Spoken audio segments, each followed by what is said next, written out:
एक नाबालिग के साथ दुष्कर्म के मामले में स्पेशल पॉक्सो कोर्ट ने 2 लोगों को सजा सुनाते हुए अहम टिप्पणी कर दी। कोर्ट ने कहा कि डीएनए टेस्ट बलात्कार में निर्णायक सबूत नहीं हो सकता, इसका सिर्फ पुष्टि के लिए सबूत के तौर पर इस्तेमाल किया जा सकता है। कोर्ट ने कहा कि टेस्ट में इस बात की पुष्टि नहीं होती कि दोनों पीड़िता के बच्चे के बायोलॉजिकल पिता हैं, लेकिन इससे ये नहीं माना जा सकता है कि उन्होंने नाबालिग का यौन उत्पीड़न नहीं किया।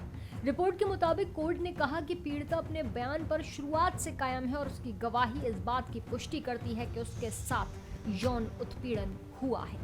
जस्टिस सीमा सी जाधव इस मामले की सुनवाई कर रही थी। 16 वर्षीय नाबालिग की गवाही के आधार पर कोर्ट ने 2 लोगों को उसके यौन उत्पीड़न का दोषी ठहराते हुए 20 साल की सजा सुनाई।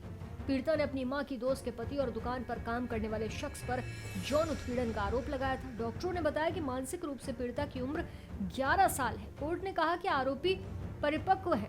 कोर्ट ने कहा कि ऐसे कृत्य पीड़ित के लिए जिंदगी भर के लिए कलंक बन जाते हैं। कोर्ट ने दोनों पर 25-25 हजार रुपए का जुर्माना लगाया।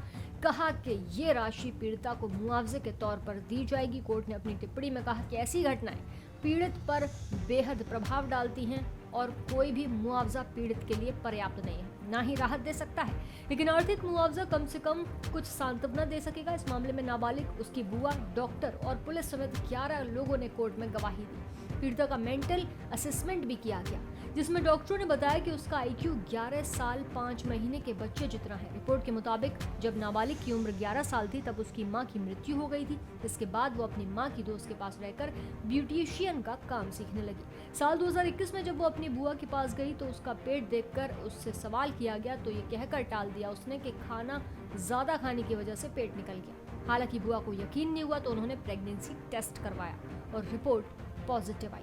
इसके बाद पीड़िता ने खुलासा किया कि दुकान पर काम करने वाला एक शख्स उसका यौन उत्पीड़न करता था।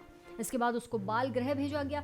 तब उसने दूसरे आरोपी और उसकी मां के दोस्त के पति के बारे में भी बताया कि वो भी उसके साथ दुष्कर्म करता था। फिलहाल सेक्सुअल असॉल्ट केस में डीएनए टेस्ट निर्णायक सबूत नहीं हो सकता। कोर्ट ने ये टिप्पणी कर दी है।